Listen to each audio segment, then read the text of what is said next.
in Bahasa, and maybe it's easier for you to understand. Okay? Okay, ma'am. Would you please on cam?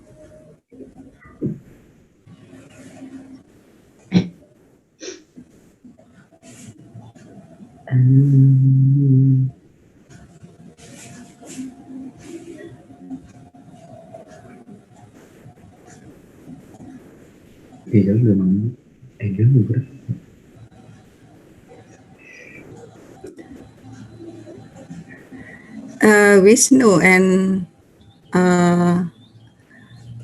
Alfi, Muhammad Alfi.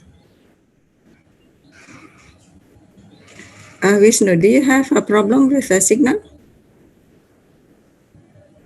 No? Wisnu, do you have a question with... Okay. I will share the PPT and I will use Bahasa, if you don't mind. Is it okay? It's okay, ma'am. Okay. If you have any question about genetic engineering, especially for the gene expression, who are involved in gene expression in recombinant plant, before we continue into this topic. Apakah Anda punya pertanyaan terkait dengan ekspresi gen pada tanaman transgenik sebelum kita lanjutkan dengan photoautotropic system?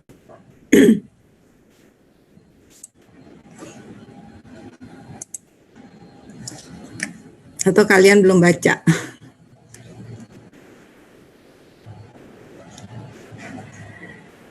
Oh sorry, saya salah. Saya share dalam bentuk PDF.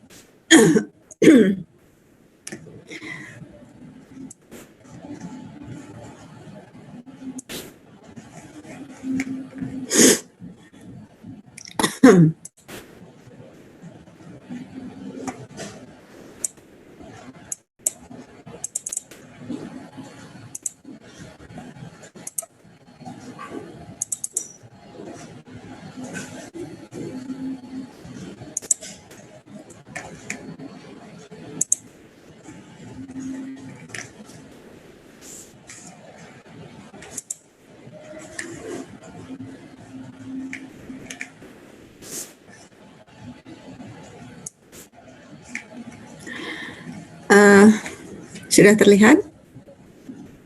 Sudah, Bu. Yes, ma'am. Oke, saya akan menjelaskan tentang photoautotropic system ya. Itu adalah satu sistem yang dikembangkan di dalam bioteknologi tanaman sebagai perbaikan sistem di dalam mikropropagasi konvensional. Mikropropagasi konvensional itu adalah mikropropagasi yang Anda kenal, yang dijelaskan kepada Anda mulai dari minggu pertama. Nah, kenapa fotoautotropi ini kemudian dikembangkan? Karena metode konvensional, mikropropagasi konvensional itu memiliki kelemahan di dalam memproduksi bibit.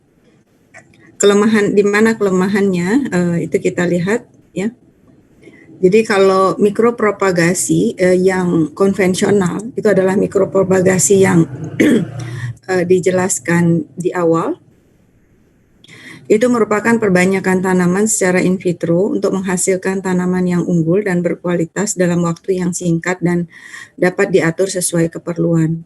Jadi kalau Anda melakukan perbanyakan dengan kultur jaringan, itu memang sangat mudah dilakukan dan itu bisa dibuat perencanaan yang sangat matang karena dia tidak tergantung pada keberadaan dari tanaman induk dan juga tidak tergantung pada adanya perubahan iklim. Karena dia bisa dilakukan selama 24 jam sehari sehingga kita bisa memprediksi semua perencanaan tentang produksi bibit. Kemudian ini bisa dilakukan 24 jam dengan kualitas yang bisa dijamin ya. dalam arti keseragaman genetiknya, kemudian bebas patogen, kemudian juga keseragaman morfologi dalam pertumbuhan bibit. Cuman cara ini ada kendalanya ya.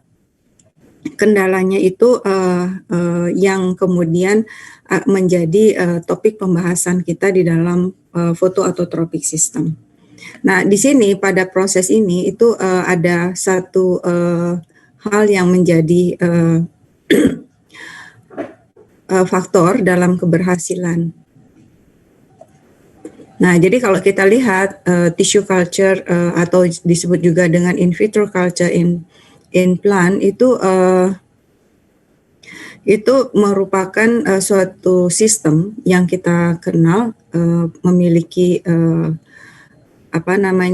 kekhasan, yaitu dia dikulturkan pada media pada kondisi yang steril.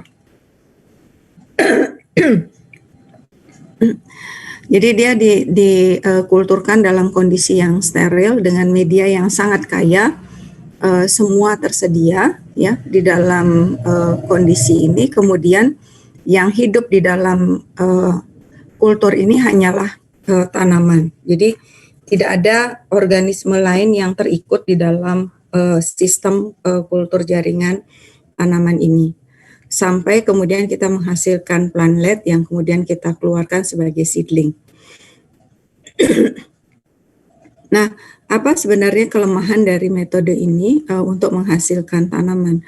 Kita memang menghasilkan tanaman yang kualitasnya baik dari sisi genetik dan juga bebas patogen, ya. Dan itu merupakan satu kontribusi di dalam penyediaan seedling yang berkualitas.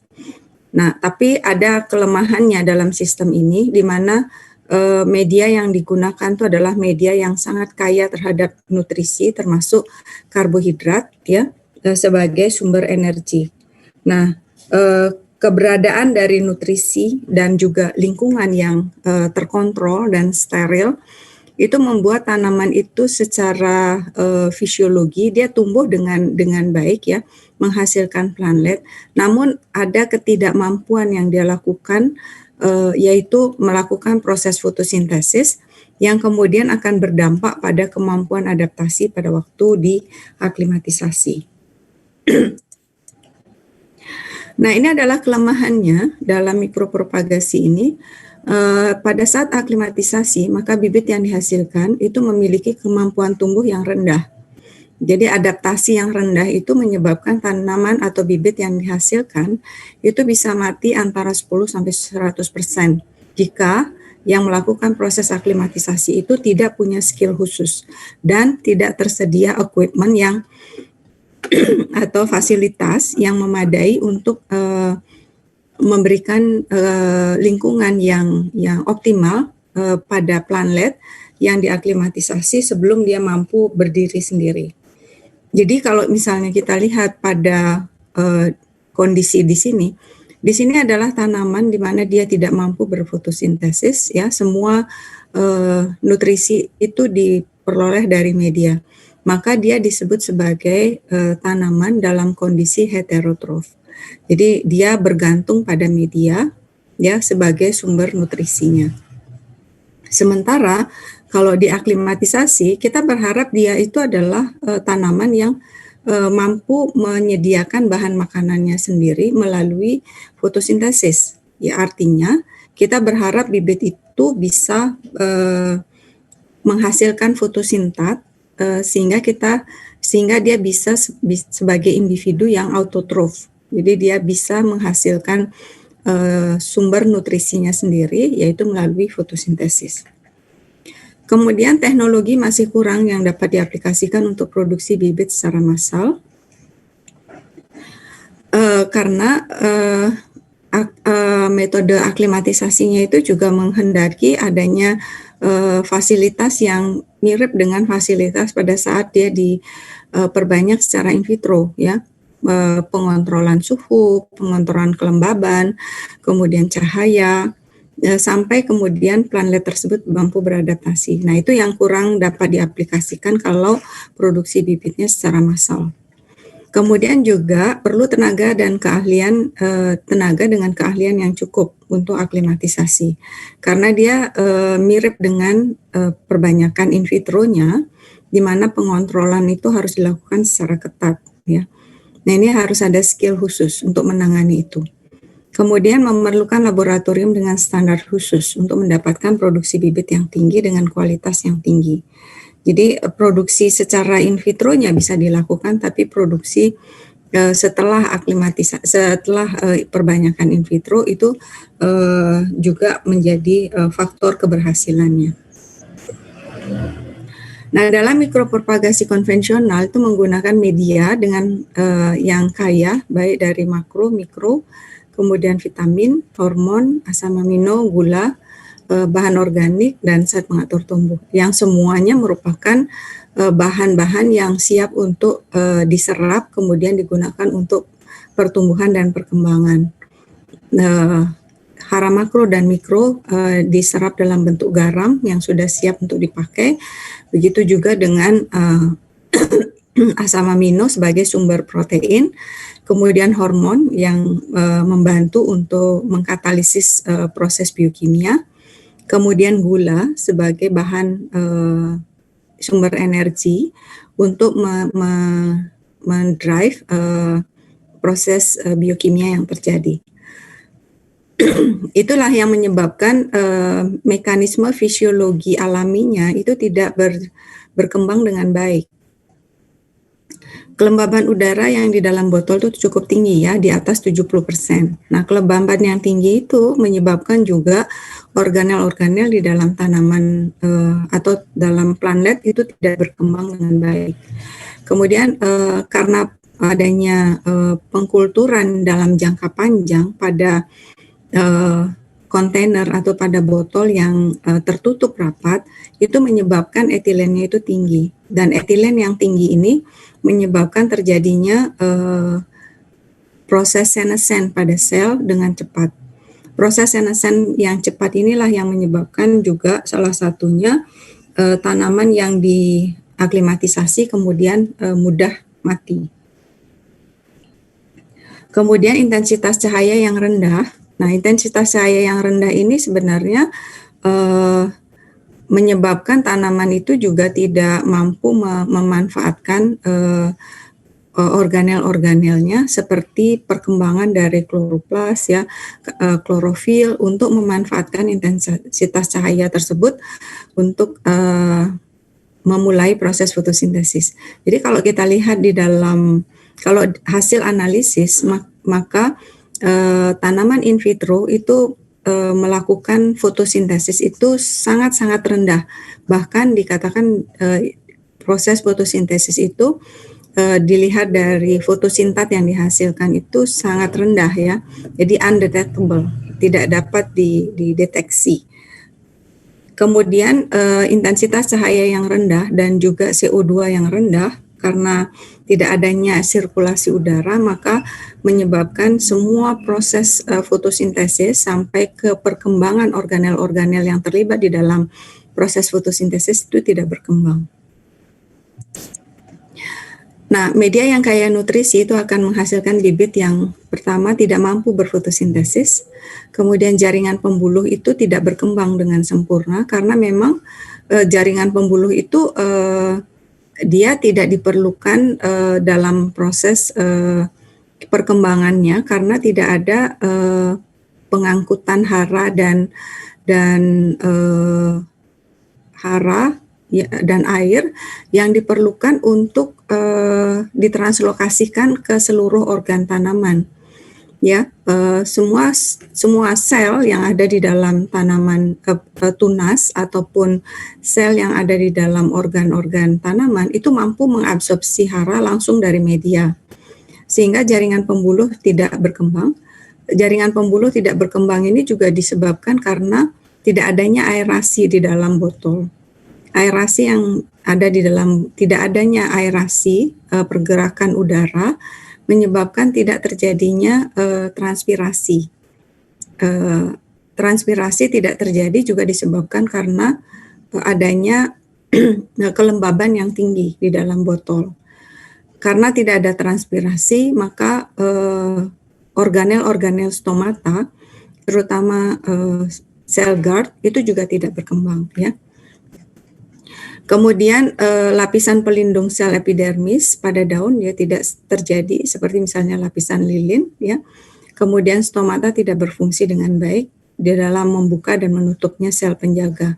Padahal stomata ini pada saat aklimatisasi, terutama mekanisme sel, efektivitas dari sel guard untuk membuka dan menutup itu sangat dipengaruhi oleh transpirasi yang ada pada saat aklimatisasi. Jika ini tidak berkembang atau tidak berfungsi pada saat aklimatisasi, maka bisa jadi akan terjadi transpirasi yang berlebihan sehingga tanaman itu menjadi kekeringan. Di samping juga akar belum terbentuk dengan sempurna, ya. Akar yang belum terbentuk dengan sempurna ini sebenarnya juga bukan hanya akarnya yang tidak terbentuk, tetapi akar itu tidak mempunyai jaringan pembuluh yang menyatu dengan jaringan pembuluh pada batang, ya. Akar yang demikian dia tidak akan bisa berfungsi gitu. Sementara akar yang terbentuk pada tanaman yang dihasilkan secara in vitro konvensional itu seringkali merupakan akar yang merupakan diferensiasi dari kalus yang ada di pangkal batang, dan ini kalus yang berdiferensiasi membentuk akar, pada saat diaklimatisasi akarnya itu akan mati, tidak bisa berfungsi dan kemudian selnya mati. Kemudian tidak ada lignin pada sel batang, ya, sehingga mengurangi kemampuan tanaman itu untuk mempertahankan diri dari serangan bakteri dan cendawan saat aklimatisasi. Nah, kondisi ini menyebabkan plantlet itu mengalami yang disebut dengan hyperhydration. Hyperhydration ini adalah saat aklimatisasi dan pertumbuhan yang lambat serta mudah terserang penyakit. Nah, ini adalah salah satu penyebab kenapa kemudian dikembangkan photoautotropic system. Nah, cara mencegah plantlet itu mati saat aklimatisasi itu dengan mengurangi kelembaban udara di dalam botol untuk meningkatkan pembentukan lapisan lilin dan kutikula serta meningkatkan kerja dari stomata. Jadi stomatanya itu bisa pembentukannya itu bisa berkembang dengan sangat baik. Kemudian mengurangi kandungan karbohidrat dalam media untuk meningkatkan kemampuan fotosintesis. Kemudian menjaga lingkungan aklimatisasi yang sesuai, di mana suhu dan kelembabannya itu diatur sedemikian rupa menyerupai tanaman, menyerupai kondisi in vitronya untuk mencegah transpirasi yang berlebihan. Namun metode ini dirasakan kurang efisien dalam memproduksi bibit dalam skala komersial. Kalau Anda lihat pada teori perbanyakan konvensional, metode ini sebenarnya dikembangkan dengan istilah hardening, ya, pada plantlet. Jadi ada proses hardening sebelum aklimatisasi, itu adalah dengan cara yang seperti ini. Cuman ini dianggap masih belum efisien kalau misalnya kita memproduksi dalam jumlah banyak, ya. Kalau bibit tanaman perkebunan misalnya seperti jati, akasia, eukaliptus, dan tanaman kehutanan lainnya, itu kalau kita memproduksi bibit itu satuannya jutaan, ya, bukan lagi ribuan tapi jutaan, ya, sehingga mekanisme ini dianggap kurang efisien. Nah, apa yang kurang dari sistem mikropropagasi konvensional yaitu tidak memanfaatkan kemampuan tanaman untuk melakukan proses fotosintesis melalui pengaturan lingkungan mikroplantlet seperti misalnya cahaya, suhu, kelembaban udara, dan konsentrasi CO2 di dalam botolnya. Nah, kalau misalnya kita lihat dalam konteks bagaimana cahaya dan panjang gelombang yang digunakan untuk membantu pertumbuhan tanaman secara in vitro konvensional. Biasanya kita menggunakan cahaya yang termasuk ke dalam kelompok cahaya kuning, ya.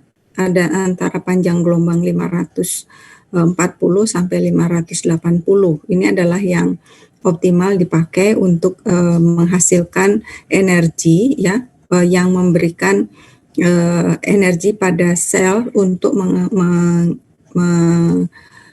mempercepat atau mengkatalisis proses biokimia. Tetapi cahaya ini kalau kita pakai di dalam kultur jaringan, maka dia akan memberikan energi yang tinggi, dan energi yang tinggi itu kemudian akan menginduksi peningkatan suhu di dalam media tanaman dan juga di dalam ruang kultur. Nah, suhu yang tinggi ini yang tidak diinginkan gitu. Suhu yang tinggi itu bisa menyebabkan tanaman juga kemudian terganggu pertumbuhannya. Ya. Sehingga kita tidak menggunakan cahaya dari panjang gelombang ini, tapi kita menggunakan lampu fluoresen yang memiliki cold fluorescent, cold white fluorescent. Itu menghasilkan cahaya dengan panjang gelombang yang sedikit lebih beragam, bukan hanya satu panjang gelombang, tetapi kemudian intensitas cahaya atau energi yang dihasilkan relatif lebih rendah. Nah, ini kalau kita lihat, cold white fluorescence, dia menghasilkan intensitas cahaya itu dalam kandungan mikromolar antara 400 sampai 700 nanometer panjang gelombangnya, dia menghasilkan hanya sekitar 4,55 ini yang cool white fluorescent yang biasa dipakai adalah 4,59 atau sekitar kalau dihitung dari lux itu sekitar 74 lux. Tapi kalau kita lihat dari sun and sky daylight itu dia menghasilkan kurang lebih sama ya, 4,57 mikromol atau sekitar 54 lux untuk panjang gelombang 400 sampai 700. Tapi kalau 400 sampai 850 maka intensitasnya lebih rendah lagi, sekitar 36 lux. Kemudian untuk cold white fluorescence itu dia menghasilkan intensitas cahaya sekitar 4,59 mikromolar per meter square per second ya. Dan ini kurang lebih sekitar 74 lux untuk panjang gelombang 400 sampai 700 atau 72 lux untuk panjang gelombang yang lebih lebar 400 sampai 850. Jadi sebenarnya kalau kita lihat dari sumber cahaya matahari itu sebenarnya lebih tinggi. Cuman karena ada banyak hal lain yang kemudian tidak mendorong terjadinya fotosintesis. Ya. Kemudian ada incandescent atau lampu pijar. Ini sudah sangat jarang kita pakai.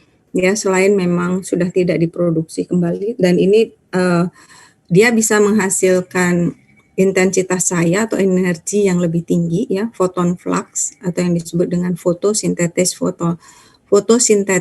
photon flux. Itu adalah energi cahaya yang mendrive proses biokimia di dalam sel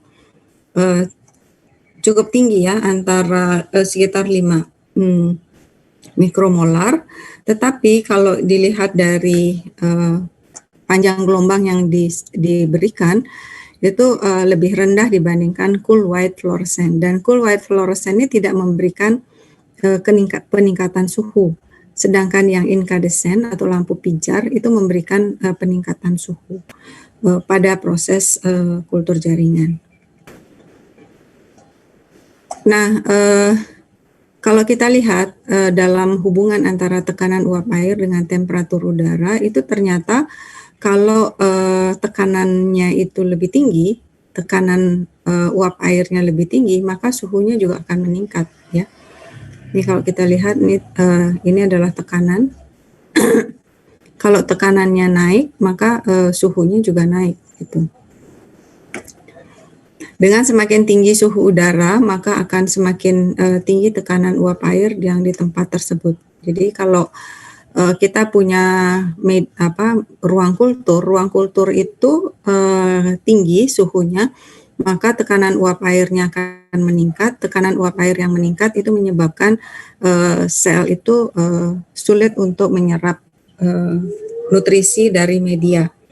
Nah, tekanan suhu udara di dalam botol itu akan lebih, suhu udara yang ada di dalam botol itu sebenarnya lebih tinggi dibandingkan dengan suhu udara yang ada di luar ruang kultur atau di luar botol kultur, ya, karena cahaya suhu yang ada di dalam botol itu ditentukan oleh kelembaban udara yang tinggi, kemudian juga adanya sirkulasi udara yang praktis nol. Itu yang menyebabkan suhu yang ada di dalam botol biasanya lebih tinggi dibandingkan suhu di luar botol. Nah, itu akan mempersulit lagi proses penyerapan hara karena tekanan uap airnya semakin tinggi. Nah, ini adalah tekanan osmotik larutan pada media berbagai komposisi, itu akan berpengaruh terhadap potensial air, ya. Jadi potensial air pada larutan media itu tergantung pada komponen senyawa yang terkandung dalam media. Semakin tinggi konsentrasi dan kandungan haranya yang semakin kompleks, maka semakin tinggi potensial airnya. Kalau potensial airnya semakin tinggi, maka akan semakin sulit tanaman itu menyerap, atau semakin sulit sel itu menyerap hara. Salah satu contohnya kalau kita bandingkan yang paling kompleks itu adalah media MS, ya. Ya, media MS itu memiliki memiliki kandungan yang sangat kompleks sehingga dia memiliki water potential atau tekanan osmotik, ya, itu sekitar minus 212 kPa. Sedangkan kalau kita lihat media yang sangat sederhana itu adalah media Knudsen atau media white. Ini lumayan sederhana, ya, medianya. Itu dia punya potensial air hanya minus 37. Sebenarnya ada kontradiktif, ya. Kalau misalnya kita menggunakan media yang kompleks, maka tanaman itu akan mendapatkan hara yang lebih banyak, ya, lebih lengkap. Tetapi konsekuensinya adalah dia akan media yang kompleks itu akan meningkatkan tekanan osmotiknya. Kalau tekanan osmotiknya itu tinggi, maka dia tidak akan mampu diserap oleh sel tanaman. Tetapi kalau dia medianya itu sangat sederhana, maka tanaman juga tidak mendapatkan hara yang lengkap, gitu. Jadi ada kontradiktif dalam hal itu, sehingga modifikasinya bisa dilakukan dengan mengurangi konsentrasinya. Misalnya media MS itu tidak digunakan media MS 1 kali konsentrasi sesuai dengan komposisi yang sudah dibuat, tetapi dibuat 1/4-nya atau setengahnya. Atau bisa juga dengan cara membuat media itu tanaman yang digunakan itu adalah media cair atau media semi solid. Itu akan bisa mengurangi tekanan osmotik sehingga tanaman masih mampu untuk menyerap. Jadi potensial air itu adalah potensial energi yang dimiliki oleh air per satuan volume relatif terhadap air murni. Ini menggambarkan kemampuan molekul air untuk bergerak dari satu tempat ke tempat yang lain disebabkan oleh gravitasi, tekanan mekanik atau osmosis. Pada kelembaban udara 100%, suhu udara 25 derajat, maka air memiliki potensial air 0. Nah, bagaimana kemudian kita bisa membandingkan antara beberapa metode kultur jaringan yang konvensional dan yang sudah dikembangkan dengan lebih baik. Yang pertama adalah yang konvensional, ini kita lihat, yang disebut dengan heterotropik system, ya. Heterotropik system itu adalah kultur jaringan yang kita kenal selama ini, di mana haranya sangat lengkap termasuk karbohidrat. Dan bahan tanaman yang dihasilkan, bahan tanaman yang dikulturkan itu bisa berupa jaringan, sel atau kalus ya. Kemudian dia akan tumbuh menjadi tanaman. Dan ini semuanya bisa terjadi kita beri dia cahaya atau kita tidak berikan dia cahaya, dia tetap akan tumbuh gitu.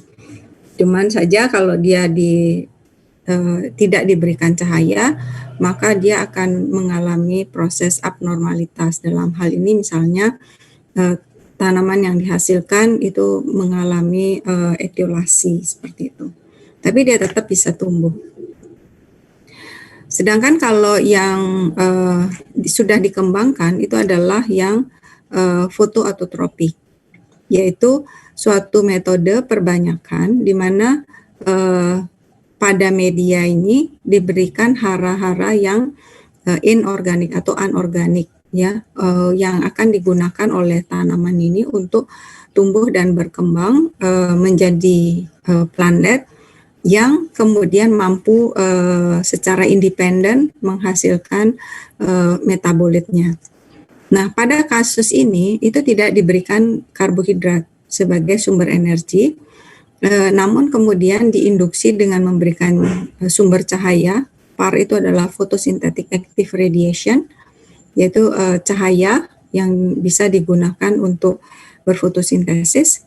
Kemudian ada sirkulasi udara yang memungkinkan adanya konsentrasi CO2 di dalam kontainer yang cukup untuk fotosintesis. Nah, kemudian ada modifikasi dari keduanya yang disebut dengan fotomisotropik, di mana fotomisotropik itu dia digunakan media, diberikan karbohidrat tapi dalam jumlah yang sedikit. Ya, dalam jumlah yang sedikit. Kalau misalnya menggunakan yang di sini menggunakan 30 gram per liter, di sini menggunakan antara 5 sampai 10 gram per liter. Kemudian dia digunakan diberi intensitas cahaya yang cukup untuk fotosintesis, ada sirkulasi udara sehingga tanaman ini bisa tumbuh dengan baik, di mana karbohidrat yang ada di dalam media itu hanya digunakan untuk inisiasi awal dari akar, pertumbuhan akar, ya. Kemudian untuk pengembangan jaringan pembuluh untuk translokasi air dan hara.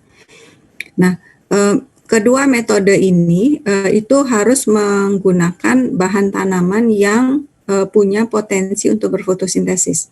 Artinya dia merupakan tanaman atau bahan tanaman yang klorofilus. Jadi dia memiliki klorofil pada jaringannya, ya. Misalnya kita menggunakan stek buku tunggal gitu ya, yang masih ada daunnya dan batangnya itu memiliki klorofil. Kemudian dia akan berkembang membentuk akar. Setelah dia membentuk akar, dia bisa melakukan penyerapan air dan hara. Setelah itu dia akan melakukan proses fotosintesis karena adanya aerasi yang memungkinkan CO2 itu ada di dalam botol secara konsentrasi cukup untuk fotosintesis. Jadi di sini ada CO2 absorption from media, ya, dia ada absorpsi. Ini di sini tidak ada. Kemudian ada CO2 fiksasi. Jadi ada fiksasi CO2 di sini. Untuk proses fotosintesis di sini juga ada fiksasi. Nah, fiksasi ini sebenarnya di drive atau diinduksi karena adanya kendala dalam penyediaan energi, ya, sehingga memaksa si ini bahan tanaman ini untuk memfiksasi CO2 untuk melakukan proses fotosintesis. Dan induksi itu terjadi karena adanya aerasi, ya. Aerasi itu akan menyebabkan terjadinya transpirasi, sehingga transpirasi itu akan mendorong pembentukan akar, mendorong jaringan pembuluhnya itu terbentuk, kemudian mendorong perakarannya tumbuh, karena perakaran ini merupakan perakaran yang diperlukan untuk menyerap air dan hara dalam media untuk mengatasi adanya transpirasi di sini. Karena adanya aerasi, maka kelembaban udara di sini relatif lebih rendah dibandingkan dengan di sini yang tertutup. Nah, kemudian karena adanya transpirasi, maka stomatanya akan berkembang di sini. Sel guard-nya akan berkembang untuk mengontrol transpirasi yang berlebihan. Kemudian karena energinya rendah, maka dia harus memenuhi kebutuhan energinya dengan fotosintesis, sehingga klorofilnya juga akan berkembang di sini. Tanamannya akan terlihat sedikit lebih lambat pertumbuhannya karena dia melakukan proses perkembangan dulu, ya, perkembangan akar, perkembangan jaringan pembuluh, perkembangan stomata, kemudian lapisan lilin, sampai kemudian dia mampu beradaptasi pada lingkungan ini sebelum kemudian tumbuh.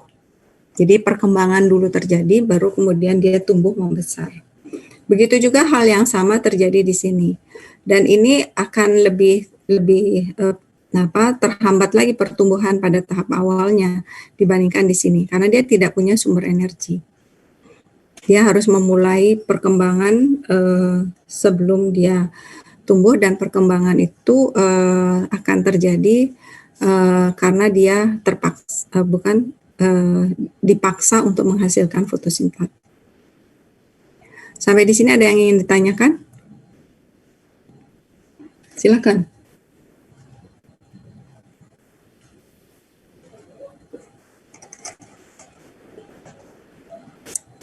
Silakan, ada yang ingin ditanyakan sebelum saya lanjutkan?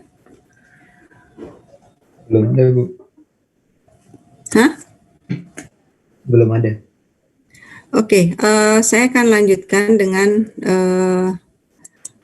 apa itu yang disebut dengan photoautotropic culture system. Itu adalah suatu kondisi di mana eksplan mampu berfotosintesis tanpa dibantu oleh adanya karbohidrat dalam media untuk tumbuh dan berkembang membentuk plantlet yang siap untuk diaklimatisasi. Nah, tanaman in vitro itu melakukan fotosintesis itu rendah, ya. Bahkan ada yang tidak ada sama sekali. Itu bukan disebabkan karena dia tidak memiliki kemampuan, namun karena kondisi cekaman selama inkubasi itu menyebabkan dia tidak mampu menghasilkan fotosintat melalui fotosintesis. Kalau photomixotropic culture itu sistem in vitro konvensional di mana jaringan tanaman atau plantlet tidak mengalami fotosintesis selama pengkulturan awal, ya, karena diberi sukrosa atau gula. Pada awalnya yang fotomixotropik itu dia tidak mengalami proses fotosintesis karena masih ada gula di dalam botolnya, tetapi setelah itu dia harus melakukan proses fotosintesis karena sumber energinya sudah habis. Nah, mengapa kita harus menggunakan ini, ya? Perbanyakan tanaman secara in vitro konvensional, baik melalui organogenesis maupun embriogenesis, itu memiliki kelemahan. Keberhasilan hidup saat aklimatisasi itu rendah, yang menyebabkan biaya produksi per satuan plantlet itu menjadi mahal. Sistem perakaran yang sulit bertahan saat pertumbuhan in vitro maupun in vivo itu disebabkan karena proses pengkulturan yang heterotropik maupun yang fotomixotropik dengan pemberian karbohidrat yang menyebabkan tanaman itu tidak mengembangkan mekanisme fisiologi, organ-organ fisiologi yang diperlukan untuk menjadi individu yang independen. Nah, kondisi perbanyakan tanaman secara in vitro konvensional, di mana perbanyakan menggunakan botol yang kecil dengan intensitas cahaya yang rendah dan juga fotoperiodisitas yang tidak sesuai dengan kondisi mikro yang diperlukan oleh plantlet, yaitu photosynthetic photon flux atau PPF. Itu adalah energi yang diperlukan oleh tanaman untuk melakukan proses fotosintesis. Itu tidak sesuai karena umumnya itu yang digunakan adalah yang rendah, ppf-nya yang rendah sehingga tidak memungkinkan digunakan oleh tanaman untuk melakukan proses fotosintesis. Itu adalah salah satu faktor ya. Kemudian lingkungan yang tinggi, kelembaban yang tinggi menyebabkan tidak terjadinya proses translokasi akibat tidak terjadinya transpirasi. Kan transpirasi itu pada tanaman in vivo itu kan salah satu mekanisme dari pergerakan air dan hara ya, dari akar ke yang mendorong pergerakan air dan hara dari akar menuju pucuk ya, sehingga pergerakan air dan hara itu yang menyebabkan adanya hara yang digunakan di dalam proses fotosintesis. Nah, kalau kelembabannya tinggi kan artinya transpirasi tidak ada. Kalau transpirasi tidak ada, jadi pergerakan itu juga tidak ada gitu. Nah, kondisi etilen yang tinggi ya, kemudian udara yang stagnan, tidak bergerak, di mana ventilation rate-nya itu sekitar 0,2. Jadi ini adalah pergerakan udara per satuan waktu ya yang dihitung. Kalau dia stagnan itu ya sekitar 0,2 lah. Sedangkan konsentrasi CO2 yang rendah selama pengkulturan. Nah, CO2-nya itu kan memang hanya segitu gitu loh di dalam botol karena tidak ada tidak ada udara baru yang masuk, kemudian juga tidak ada udara dari dalam keluar gitu, sehingga ya konsentrasinya segitu-segitu saja dan itu konsentrasi yang biasanya sangat rendah dibandingkan dengan kondisi in vivo-nya. Nah, akibatnya adalah terjadi malfunction dari stomata. Malfunction di sini adalah yang pertama adalah tidak terbentuknya sel guard dengan baik. Selain tidak terbentuk, juga dia tidak berfungsi. Kemudian sedikitnya epicuticular wax, sehingga tidak ada yang bisa mengontrol atau membantu memproteksi tanaman dari serangan patogen. Begitu juga dengan wax ini kan sebenarnya juga salah satu yang bisa mengontrol kehilangan air yang berlebih. Kemudian laju pertumbuhan tanaman itu lambat ya karena dia tidak mampu beradaptasi pada saat aklimatisasi. Kemudian tunasnya mengalami etiolasi karena cahaya yang rendah. Kemudian jumlah klorofilnya juga rendah karena memang dia nggak perlu fotosintesis kan, semuanya sudah ada gitu. Jadi dia tidak merasa perlu untuk memproduksi klorofil dalam jumlah tinggi. Terjadi pembentukan kalus yang intensif pada pangkal tunas. Nah, ini pembentukan kalus ini juga menghambat pertumbuhan dia gitu karena adanya pembelahan sel yang intensif sehingga pertumbuhan tanaman tunasnya itu tidak maksimal. Kemudian juga sistem perakaran yang memang fungsional itu tidak terjadi karena terhambat oleh adanya kalus. Tidak terbentuk jaringan pembuluh yang sempurna, terhambatnya pembentukan akar, kemudian tanaman in vitro mudah mati bila mengalami kontaminasi. Kemudian ada hyperhidric atau hyperhydration plantlet saat aklimatisasi akibat transpirasi yang berlebihan. Nah, ini adalah salah satu contoh dari mekanisme photoautotropic system yang dikembangkan. Bisa dikembangkan dengan menggunakan botol-botol yang individu ya, satu tanaman dalam satu kontainer, di mana kemudian dibuat lubang ventilasi di sini yang warna putih ini. Ini adalah lubang ventilasi yang kemudian ditutup dengan filter. Penutupan dengan filter ini fungsinya adalah untuk di mana filter ini dia permeable terhadap udara ya, keluar masuknya udara, tetapi dia tidak permeable terhadap bakteri atau cendawan yang ada di dalam udara. Jadi udaranya yang masuk ke dalam botol itu tersaring oleh filter ini, sehingga terjadilah pertukaran udara dari luar ke dalam botol yang kemudian menginduksi terjadinya proses fotosintesis.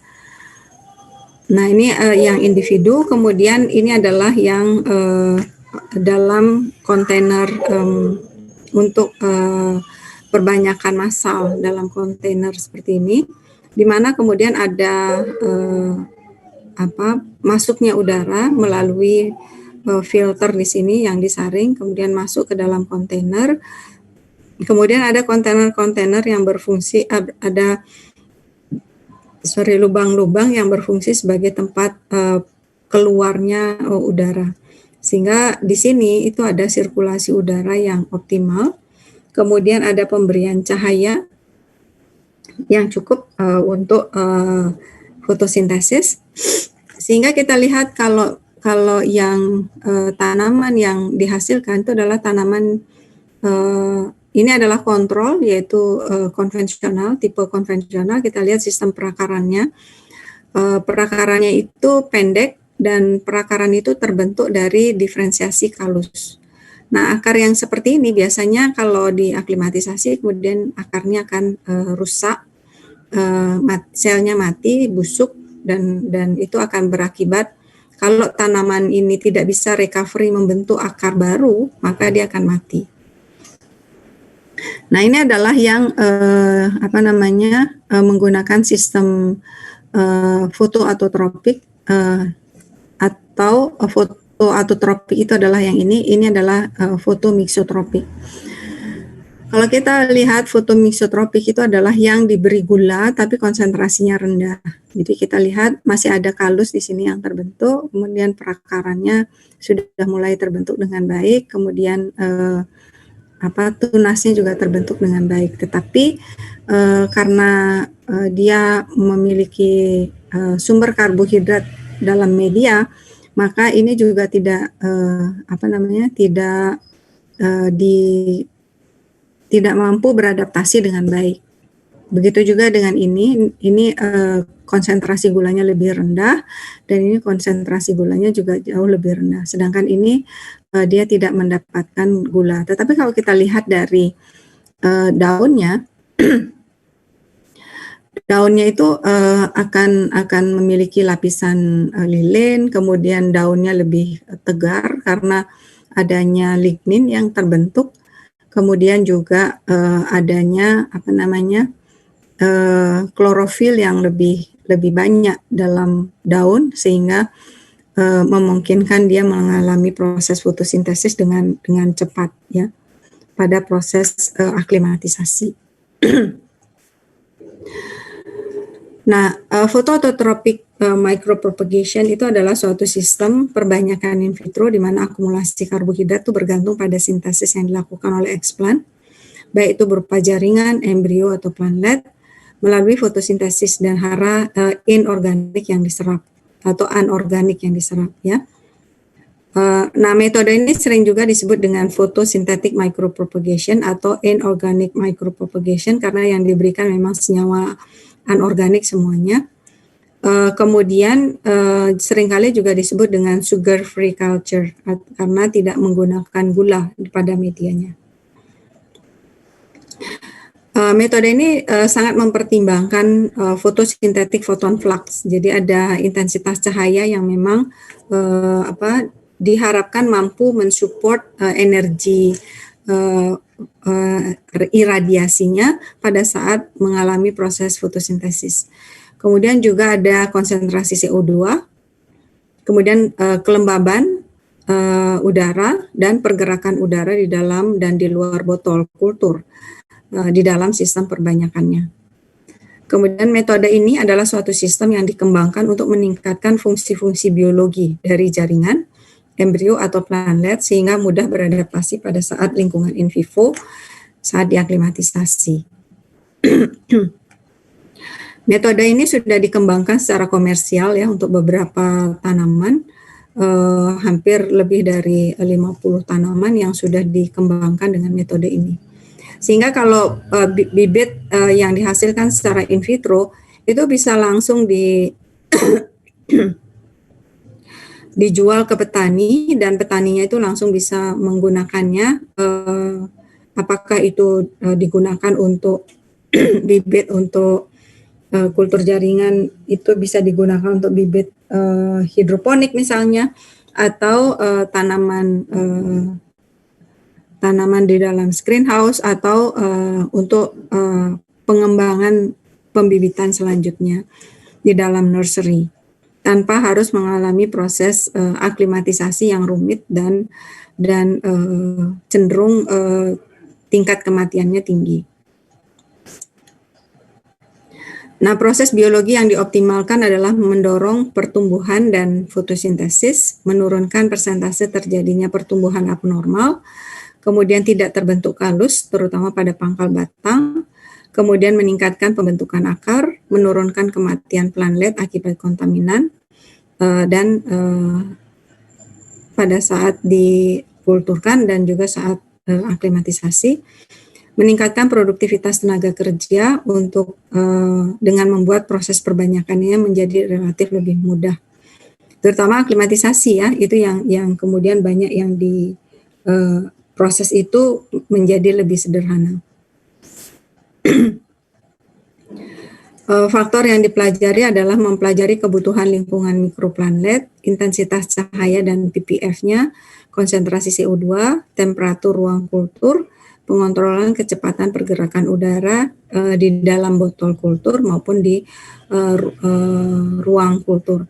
Nah, sebenarnya kalau ada ventilasi pada botol kultur, maka pergerakan udara yang ada di ruang kultur itu akan menginduksi pergerakan udara di dalam botol juga.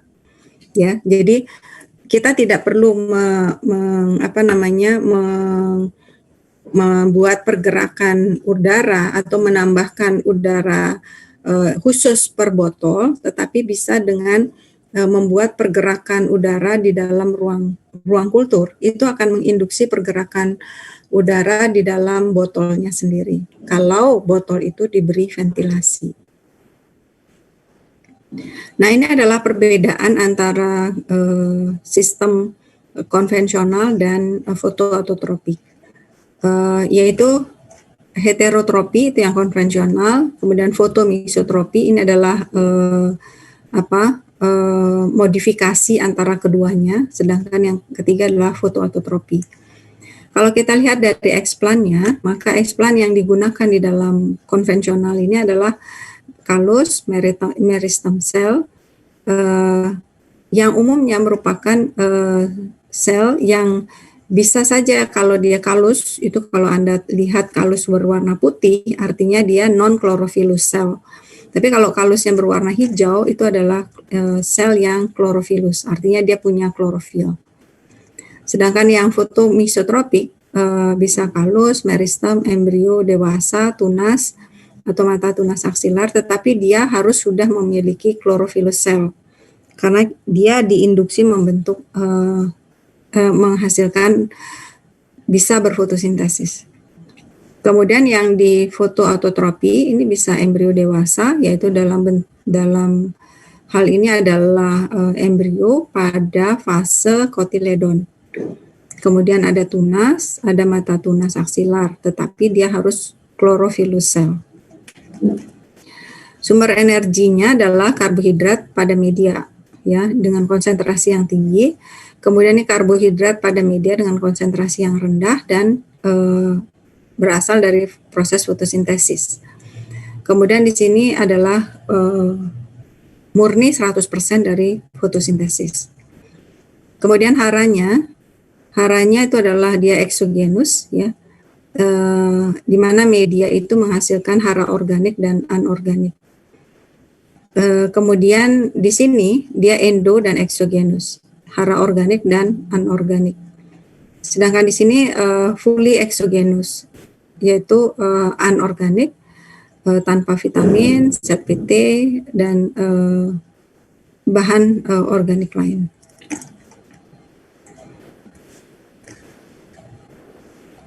Kemudian di sini adalah lingkungan mikronya, aseptik terkontrol, di sini juga aseptik terkontrol, ini adalah semi aseptik terkontrol. Kenapa disebut dengan semi aseptik terkontrol? Karena dia ada ventilasi ya di situ. ventilasi itu bisa saja kemudian membuat kondisinya itu semi aseptik.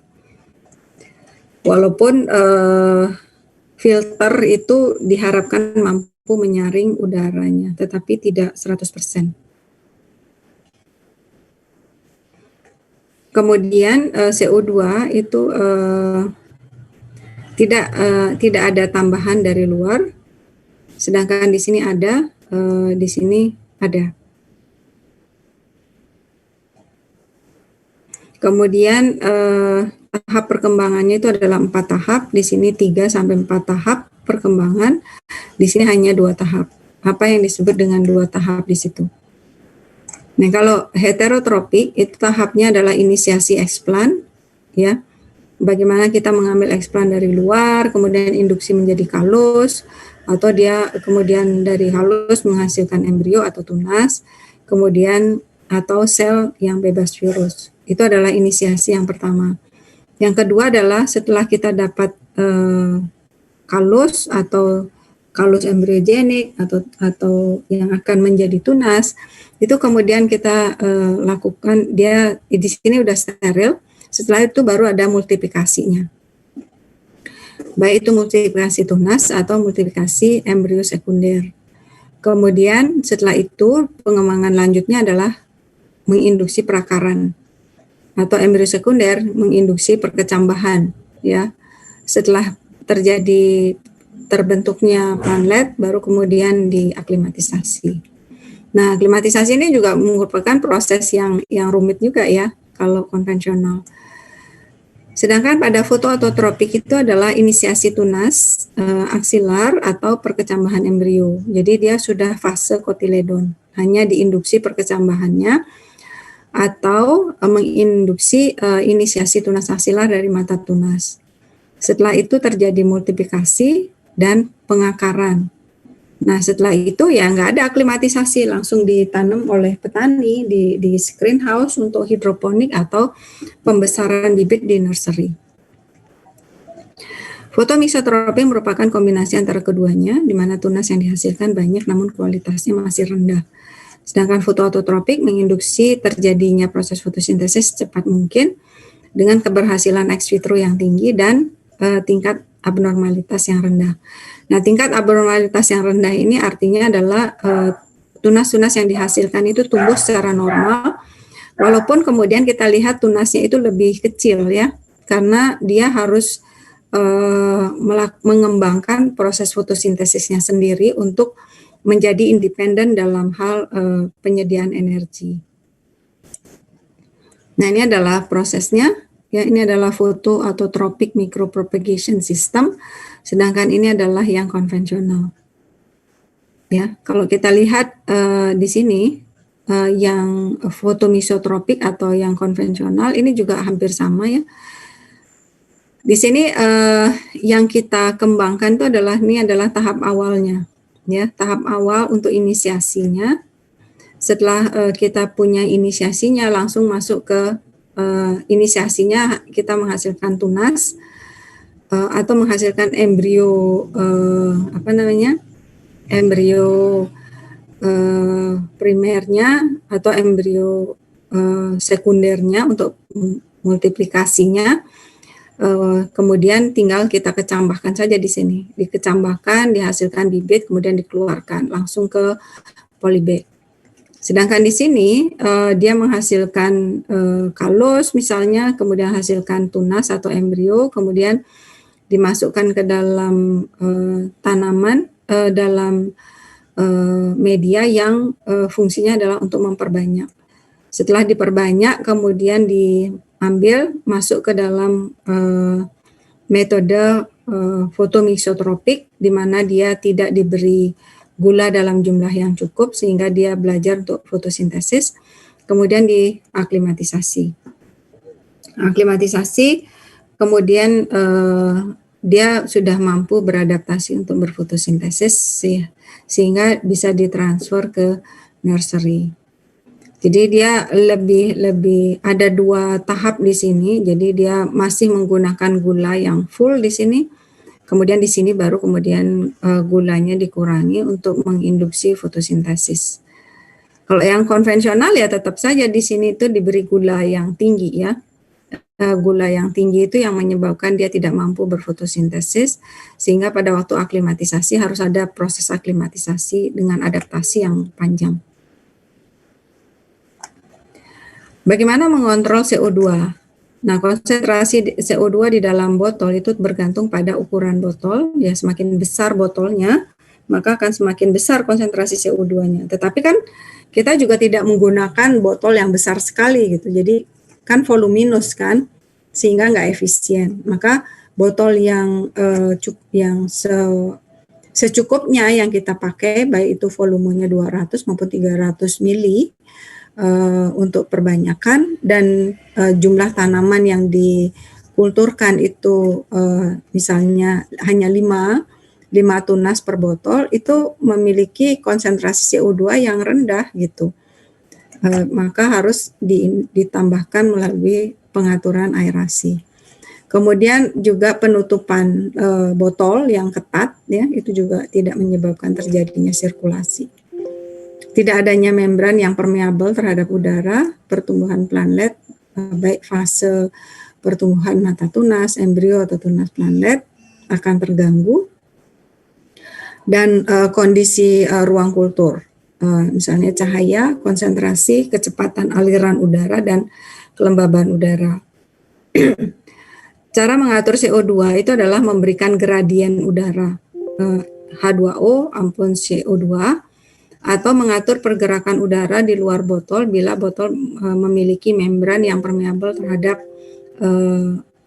udara. Jadi ruang kulturnya saja yang diatur pergerakan udaranya, bisa dengan menggunakan kipas angin ya. Itu menyebabkan terjadinya pergerakan udara, tetapi setiap botol harus punya ventilasi ya, ventilasi yang permeabel terhadap udara gitu, sehingga akan terinduksi juga dia ikut terjadi pergerakan. Laju kecepatan udara atau ventilation rate itu diukur berdasarkan jumlah pertukaran udara yang terjadi per jam. Itu ada alat yang digunakan untuk melihat kecepatan pertukaran udara berdasarkan kecepatan aliran udara yang ada. Nah, ini adalah yang dikembangkan ya. Jadi kita bisa mengkulturkan tunas di sini sebagai bahan tanamannya. Kita juga bisa menanam embrio dalam bentuk pada fase kotiledon. Nah, ini adalah kontainer yang tertutup ya. Kontainer yang tertutup, tetapi kemudian ada lubang yang digunakan untuk memasukkan udara ya, terutama CO2 dan juga oksigen. Dan adanya tambahan CO2 dan oksigen ini akan membantu pergerakan udara di kontainer ini, baik di antara tanaman, di antara tunas maupun di atas permukaannya, untuk kemudian terjadi pertukaran yang keluar melalui outletnya. Nah, ini adalah inletnya ya, ini adalah inletnya untuk memasukkan udara. Kemudian di dalam kontainer ini kemudian dimasukkan juga nutrisi dengan menggunakan pompa ya, secara frekuensi tertentu untuk memberikan nutrisi. Nutrisi di sini tidak ada hara organik ya, semuanya adalah anorganik yang kemudian akan diserap oleh tanaman. Untuk kemudian di sini akan ada sumber radiasi, fotosintetik photon flux yang sesuai. Ini adalah mekanismenya, sangat sederhana sebenarnya, untuk menghasilkan bibit yang dipaksa untuk melakukan proses fotosintesis agar dia mampu beradaptasi secara cepat pada saat dikeluarkan ke nursery. Nah, ini adalah metode yang individual ya, kontainer individual. Ini adalah ventilasi bisa diberikan 2, bisa diberikan lebih. Semakin banyak diberikan ventilasi di sini akan semakin efisien dia mendapatkan CO2 untuk fotosintesis dan biasanya pertumbuhannya lebih baik. Kalau individu itu cukup 1 karena inlet dan outlet itu bisa berjalan melalui ventilasinya di sini dan itu cukup untuk pertumbuhan tanaman karena dengan menggunakan tabung ini biasanya tanaman hanya 1. Kalau di sini itu bisa 5 sampai 10 tergantung volume dari kontainer ini. Dengan menggunakan ventilasi di sini yang diberi filter, di mana filternya itu adalah filter yang mampu meloloskan udara, dalam hal ini adalah CO2 dan oksigen, tetapi dia akan menahan masuknya bakteri maupun cendawan, sehingga di dalam ini itu diharapkan dia aseptik, walaupun kadang tidak bisa juga dikontrol bahwa dia 100% aseptik. Tetapi proses yang ada di dalam fotoautotropik itu sangat pendek ya, sangat singkat. Itu biasanya hanya sekitar 3 sampai 4 minggu saja untuk pembesaran dan pembentukan akar dan dia mampu berfotosintesis selama 3 sampai 4 minggu itu. Nah, bahan tanaman yang digunakan adalah embrio fase kotiledon yang telah berklorofil, di mana proses yang diharapkan terjadi adalah perkecambahan embrio dan membentuk plantlet. Ini harus bisa terjadi dalam waktu sesingkat mungkin ya, apakah itu 3 minggu sampai 4 minggu. Kemudian pada embrio somatik yang diinduksi melalui suspensi sel itu harus dilakukan penyeragaman fase embrio agar proses perkecambahan berjalan serempak. Jadi yang masuk ke sini ya benar-benar embrio yang sudah ada pada fase yang sama, yaitu kotiledon, sehingga dia berkecambahnya serempak, bibit yang dihasilkan pun seragam. Kemudian proses seleksi sel antara embrio normal dengan abnormal, jadi sudah ada proses seleksi. Pada saat menyeleksi fasenya yang sama, itu juga kita sekaligus menyeleksi yang normal dan yang abnormal. Kemudian pada anggrek itu yang digunakan adalah PLB. Ya, kalau kita lihat ini adalah embrio yang baru berkecambah, masih dalam bentuk pro-embrio di sini ya. Kemudian ini dia sudah membentuk PLB. Jadi ini kalau Anda lihat nih ada individu PLB yang sudah berklorofil ya, dan dia sudah punya bakal plumula di sini. Itu tinggal kita kecambahkan saja. Atau kita menggunakan yang sudah punya perkembangan embrionya sudah lebih dewasa, jadi dia sudah mulai berkecambah dan dia sudah punya kotiledon yang kemudian digunakan untuk mensupport fotosintesis. Bagaimana dengan tanaman melalui organogenesis? Bisa digunakan dalam mata tunas aksilar, bisa tunas atau plantlet yang kecil. Pada metode pengkulturan diharapkan terjadi pertumbuhan tunas dan akar sehingga membentuk plantlet, di mana sistem perakaran yang terbentuk itu bukan berasal dari kalus sehingga mampu menunjang pertumbuhan tanaman terutama pada saat aklimatisasi. Nah, ini kalau kita lihat dari prinsip perbanyakan, kita tidak menggunakan bahan tanaman yang mulai dari meristem misalnya ya. Kita bisa menggunakan ini atau kita menggunakan tunas aksilar yang tunggal. Kemudian kita tumbuhkan, menghasilkan tunas, kemudian ada sistem perakaran ya. Perakaran kemudian dihasilkan bibit. Atau kita menggunakan di sini. Di sini adalah tunas adventif yang tumbuh. Tunas-tunasnya ini diambil untuk diakarkan, kemudian diakarkan itu masuk ke dalam proses autotrophic system ya dari sini untuk menghasilkan bibit. Atau kita menggunakan embrio ya, tapi embrionya itu adalah embrio yang sudah matang. Jadi dia sudah mengalami proses kotiledon ya, baik dia dengan cara yang seperti ini langsung dari explant kemudian menghasilkan embrio kotiledon, tinggal kemudian dikecambahkan. Atau dia melalui proses penghalusan terlebih dahulu. Di sini ada perkembangan embrio, embrionya dipilih yang kotiledon, kemudian masuk ke foto autotropik, kemudian dihasilkan bibit. Jadi kalau diperhatikan, foto autotropik system itu adalah men-switch tanaman yang dari tidak bisa berfotosintesis menjadi yang bisa berfotosintesis dengan mengubah medianya, ya, dan memberikan aerasi untuk dia bisa berfotosintesis. Nah, ini adalah sistem perakarannya. Ya, ini adalah media yang diberi ventilasi, ya, diberi ventilasi dengan sistem media yang tidak tidak diberi agar, tidak diberi tidak diberi karbohidrat, tetapi media tanamnya itu juga diubah. Ada yang menggunakan agar, ya, agar, kemudian ada yang menggunakan gelrite.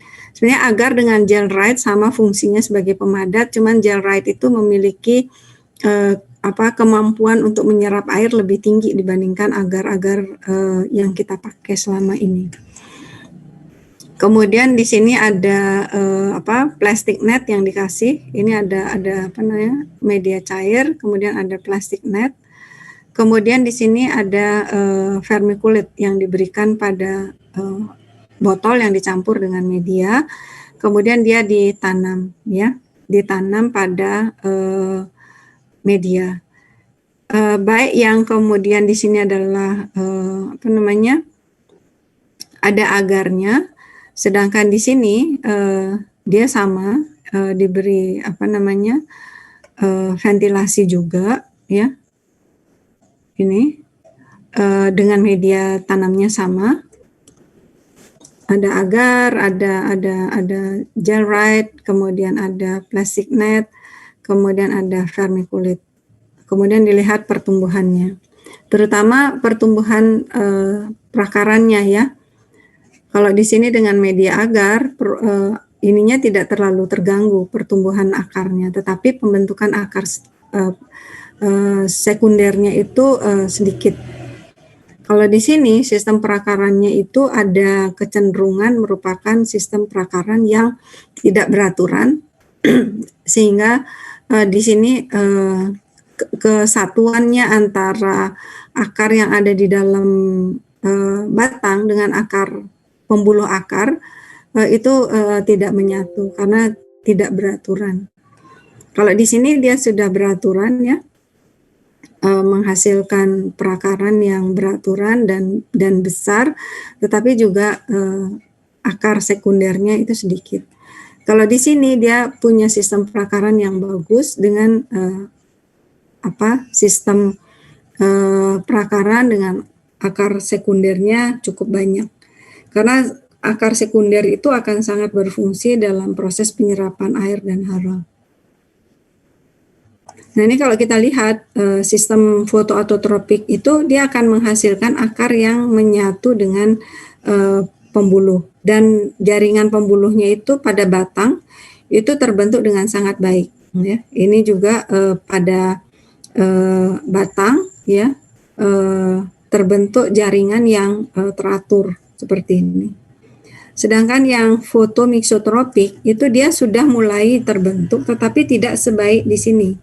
Ini jaringan pembuluhnya tidak terbentuk dengan baik. Kemudian di sini adalah adanya sel-sel kalus yang masih cukup banyak. Kemudian batangnya tidak memiliki jaringan yang terstruktur dengan baik.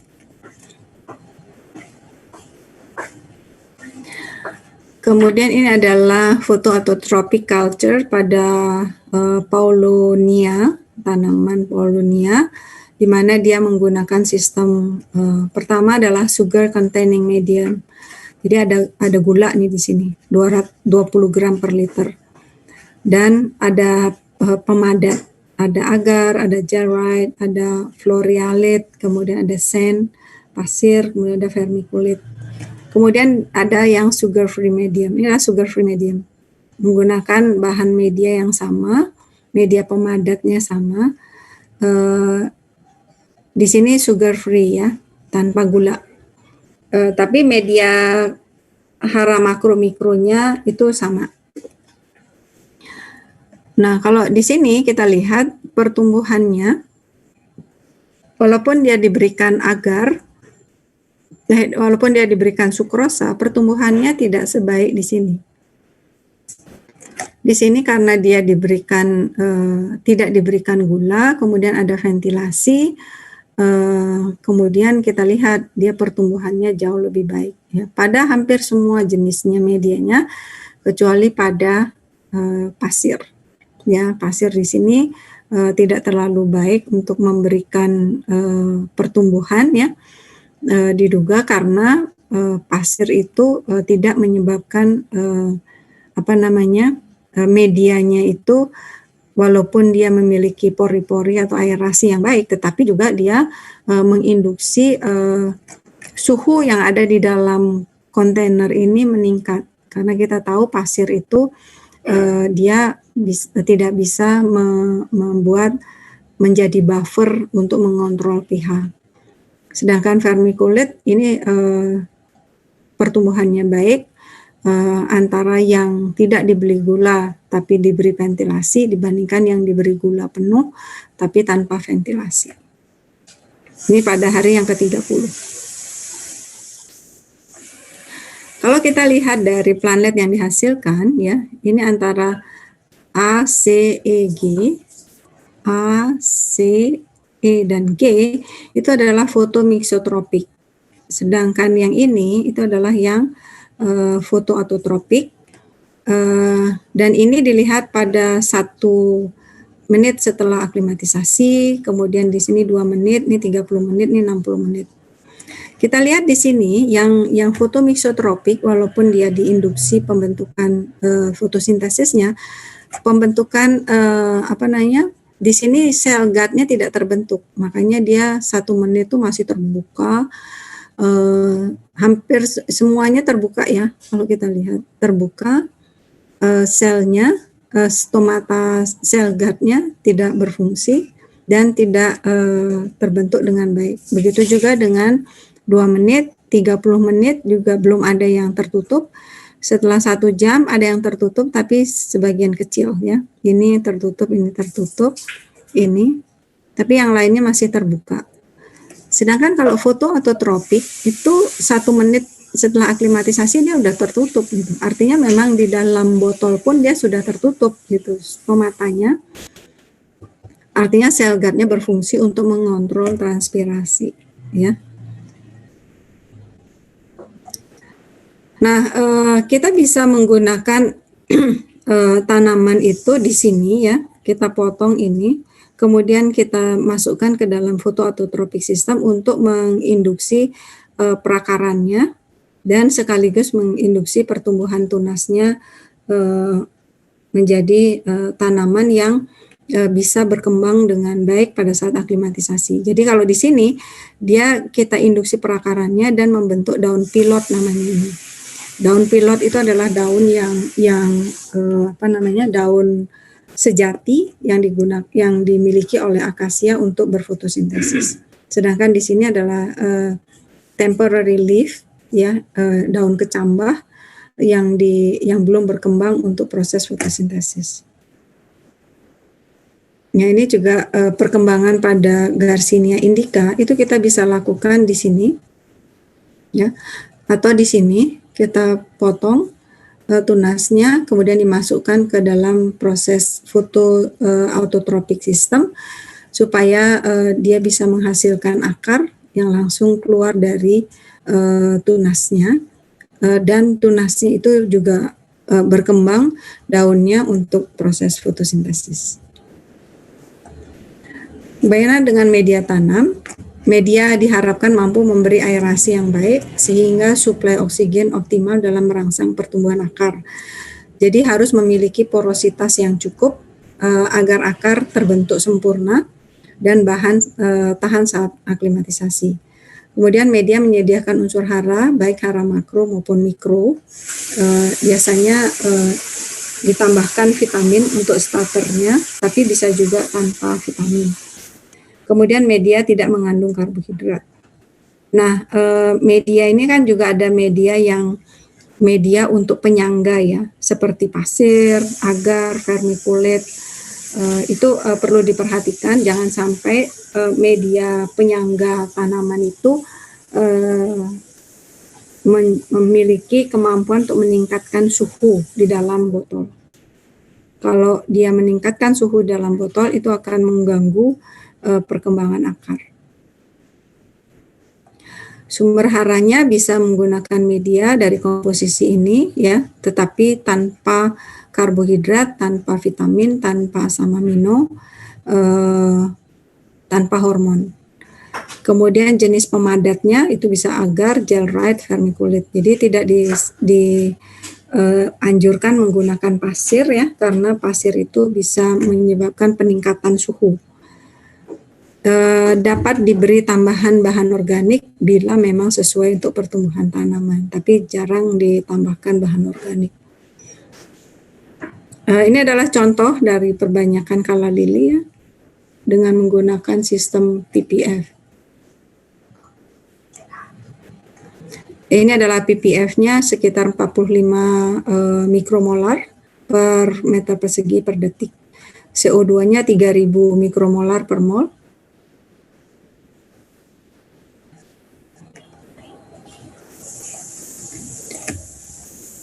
Kemudian biaya produksinya 40% lebih rendah. Dengan hasil 95% planet hidup saat aklimatisasi, sedangkan dengan konvensional 60%. Kemudian harga planletnya meningkat 25% akibat kualitas planlet yang meningkat. Kemudian ini Gerbera, ya, dilihat dari pertumbuhan tanamannya, ya, pertumbuhan planlet yang dihasilkan antara yang konvensional, ini yang disebut dengan PM, konvensional dan fotoautotropic system. Yang konvensional itu menghasilkan bobot kering itu 4,6 lebih tinggi dibandingkan yang konvensional. Luas daunnya lebih tinggi 5,2 kali, jumlah daunnya 1,7 lebih tinggi, berat akarnya 3,8 lebih tinggi, net fotosintesisnya lebih tinggi 9,2, kemudian konsentrasi kloroplasnya itu 2,2, persentase berakarnya 95%, kemudian daya tahannya itu 45% in vivo, kemudian produktivitasnya 6,9 lebih tinggi. Kenapa produktivitasnya lebih tinggi? Karena tanaman itu akan mampu tumbuh lebih cepat dibandingkan dengan tanaman yang konvensional. Konsentrasi CO2-nya itu adalah 1000 sampai 3000 mikromolar per mol dengan ventilasi rate 3,9 per jam pada ruang kulturnya. Nah, ini adalah pada Dendrobium, dia menggunakan ventilation rate-nya 3,2, ppf-nya 80, kemudian fotoperiodisitasnya 16 dan 8, jadi day and dark, light and dark, kemudian CO2-nya 400 sampai 1000 mikromol. Stomatanya berkembang dengan normal, kemudian metode konvensional stomata selalu terbuka dan berbentuk sirkular. Konsentrasi CO2 itu ternyata tidak berpengaruh nyata antara perlakuan 400 dan 800 mikromol. Nah, kadang-kadang juga ditambahkan avascular mycorrhizal fungi ya untuk memproteksi tanaman sebenarnya dari serangan patogen. Karena avascular mycorrhizal fungi itu bisa memproteksi sistem perakaran dari tanaman sehingga dia dengan cara dibungkus ya sel-sel akar sehingga mikroorganisme patogenik nggak bisa masuk, tidak bisa menginfeksi.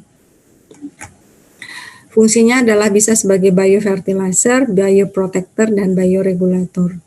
Dapat meningkatkan pertumbuhan tunas dan akar tanaman dengan metode fotoautotropik, dapat meningkatkan persentase hidup planlet saat aklimatisasi, namun memang mekanisme penggunaan di dalam kultur fotoautotropik masih perlu dioptimalkan. Artinya kapan jenisnya apa, konsentrasi yang diberikan berapa, itu perlu diperhatikan. Nah, itu yang bisa saya sampaikan dalam konteks photoautotropic system sebagai teknologi yang diperbaharui dari teknologi mikropropagasi konvensional. Sampai di sini ada yang ingin ditanyakan? Silahkan.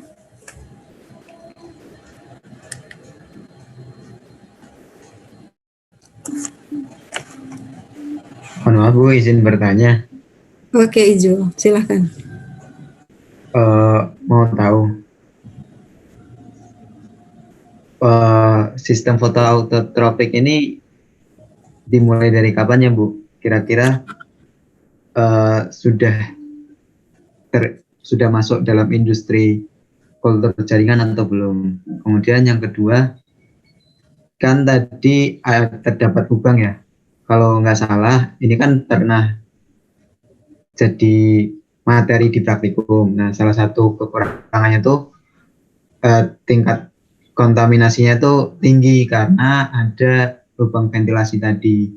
Itu kira-kira dapat ditanggulangi dengan apa ya, Bu? Gini, kalau metode ini itu dikembangkan tahun 1900-an ya. 1990 yang dikembangkan pertama kali di Jepang dan sekarang sudah dikembangkan di seluruh dunia untuk produksi secara massal ya, bibit-bibit secara komersial dan massal pada semua jenis tanaman ya. Misalnya kalau Anda pergi ke Belanda gitu, Anda kalau beli bibit itu sudah diberikan dalam kontainer yang sudah siap untuk ditanam di pot gitu. Jadi tanpa harus melalui proses aklimatisasi. Itu sudah dilakukan, baik itu pada tanaman tahunan maupun tanaman semusim. Misalnya tanaman kehutanan ya. Kalau ke Australia itu yang namanya eukaliptus, itu sudah dijualnya dalam bentuk kontainer-kontainer seperti Anda membeli kue gitu. Jadi dalam kontainer itu sudah diberikan dan langsung ditanam. Begitu juga pada tanaman semusim, misalnya krisan ya, kemudian kentang, itu petani sudah diberikan bibit-bibit yang siap untuk ditanam di di dalam greenhouse untuk perbanyakan. Karena kan kalau tanaman kentang itu kan sebenarnya bisa dilakukan yang disebut dengan ex vitro cutting. Jadi planet yang dibeli itu hanya jumlahnya terbatas, kemudian diperbanyak lagi di nursery gitu. Dan itu sudah bisa langsung diperbanyak gitu, bibit-bibit yang dibeli. Dan memang bibitnya harganya lebih mahal ya, karena apa? Karena kemampuan tumbuhnya lebih tinggi, kemudian persentase matinya lebih rendah gitu. Bahkan 100% itu hidup gitu. Itu yang sudah dikembangkan saat ini. Nah, pada saat praktikum itu memang terjadi tingkat kontaminasi yang lebih tinggi ya. Karena apa? Karena kita adalah negara tropis dan yang dikatakan dia kontaminasinya tinggi itu karena ruang kulturnya itu tidak diproteksi gitu dengan ketat. Tetapi kalau itu diproteksi dengan ketat dan pada saat praktikum itu kan begitu banyaknya student yang masuk ke lab, jadi dengan membawa berbagai jenis patogen gitu ya. Sementara kalau perbanyakan secara komersial kan nggak boleh banyak orang masuk ke situ. Kemudian dia menggunakan ventilasi itu pun bisa diproteksi, tidak terjadi kontaminasi. Nah, kalaupun terjadi kontaminasi itu biasanya pada saat bibit itu sudah siap untuk dikeluarkan gitu ya. Sehingga kontaminasi yang terjadi pun tidak menjadi masalah karena tanamannya kan sudah kuat, dia sudah punya mekanisme proteksi sendiri, bisa berfotosintesis sendiri, jadi sebenarnya nggak terlalu masalah gitu. Ada kontaminasi atau tidak gitu. Biasanya pada saat akhir karena sudah lalu banyak kan bibit yang dihasilkan kan biasanya selama transportasi kan masih di kontainer-kontainer itu. Nah, itu biasanya ada tingkat kontaminasi, tetapi nggak terlalu menjadi masalah. Jelas ya? Oh, baik, terima kasih Bu atas penjelasannya. Ya, oke. Ada lagi yang ingin bertanya? Izin bertanya, Bu. Oke, silakan. Ya, saya ingin bertanya, jika saya tidak salah, saat pelajaran mata kuliah fisiologi tumbuhan, kalau saya tidak salah ada digunakan pada saat uji fotosintesis itu zat apa itu, senyawa apa gitu, Bu, saya lupa, Bu. Pokoknya di situ perannya sebagai pengganti CO dalam tabung gitu, Bu. Nah, pertanyaan saya, apakah mungkin, Bu, kalau misalnya versus fotoautotrofi ini menggunakan senyawa gitu, Bu, sebagai pengganti. Jadi wadahnya itu kita nggak kita beri ventilasi, tapi kita taruh wadah yang untuk pengganti CO2 gitu, Bu.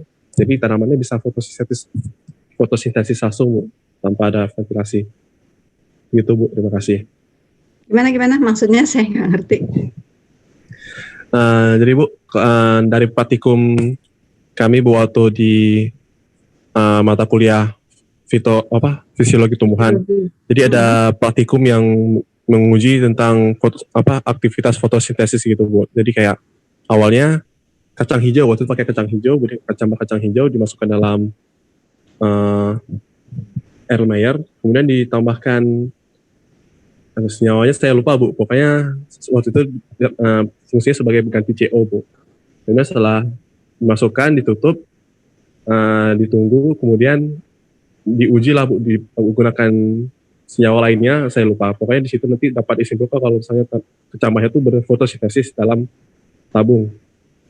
Nah, kemudian, Bu, jika memang misalnya ada senyawa yang bisa untuk menggantikan gitu, Bu, apakah kira-kira nanti bisa nanti suatu saat gitu, autotrofi itu digunakan tanpa ventilasi gitu, Bu. Jadi kayak kita tinggal nambahin senyawa yang mengganti CO-nya, kemudian kita letakkan mengganti CO2 maksudnya.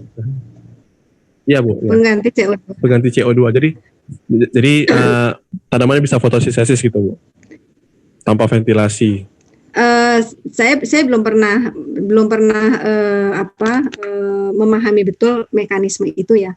Tetapi kalau misalnya pun itu dia bisa menggantikan CO2, tapi kan itu terbatas ya, jumlahnya pasti akan terbatas. Sementara pengkulturan kita itu adalah selama 1 bulan gitu. Nah, kalau misalnya selama 1 bulan dia cukup untuk mensuplai itu, ya saya kira bisa gitu. Tapi saya nggak yakin itu bisa gitu ya. Nah, sementara dengan menggunakan ventilasi itu kan sebenarnya yang sangat sederhana, dilakukan.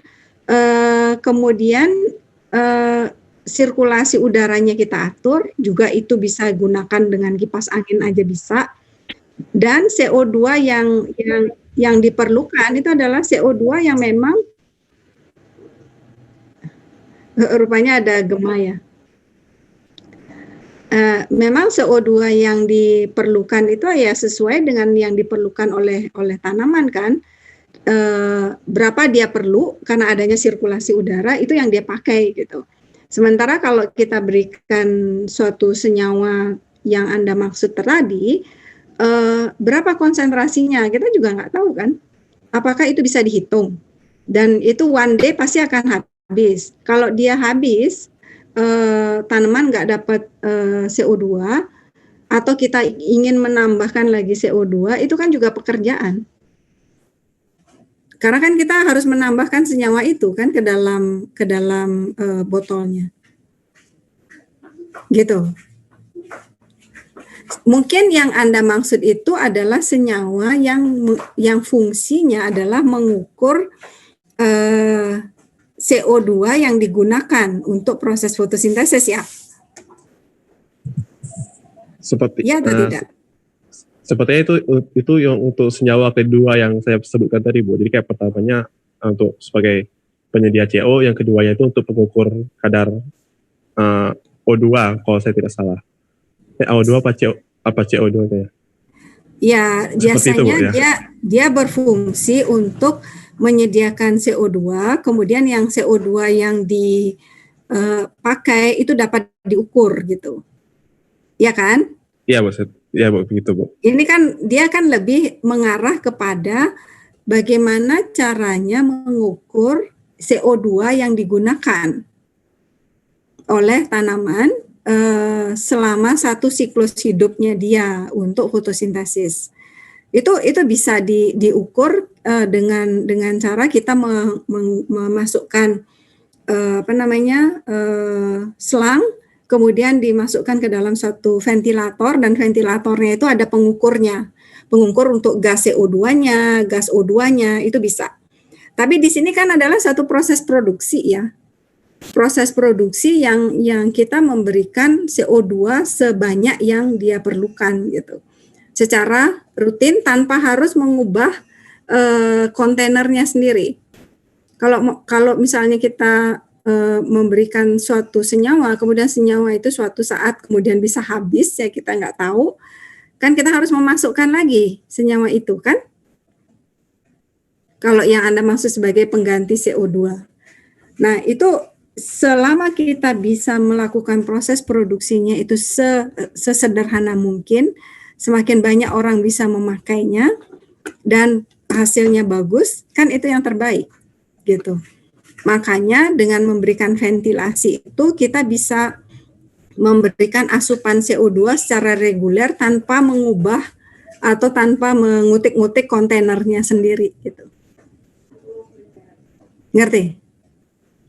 Ngerti Bu, baik Bu, terima kasih Bu.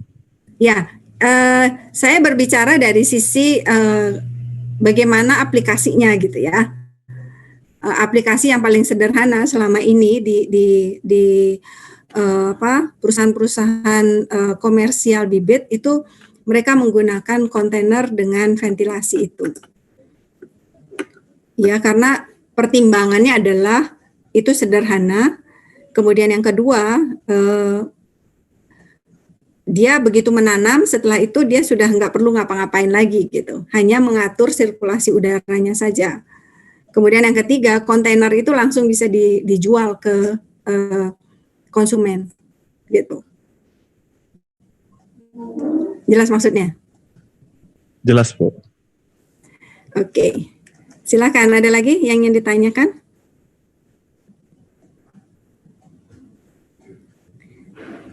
Selama kita bisa memproduksi dan hasilnya itu bagus, tentu itu yang akan kita pilihkan dalam proses produksi itu. Mungkin suatu saat, saya nggak tahu kalau misalnya Anda bisa memberikan saya informasi tentang mekanisme deteksi CO2 yang digunakan dalam proses fotosintesis pada praktikum fisiologi, itu mungkin bisa menambah informasi bagi saya juga. Ya. Oke, ada lagi yang ingin ditanyakan? Silakan.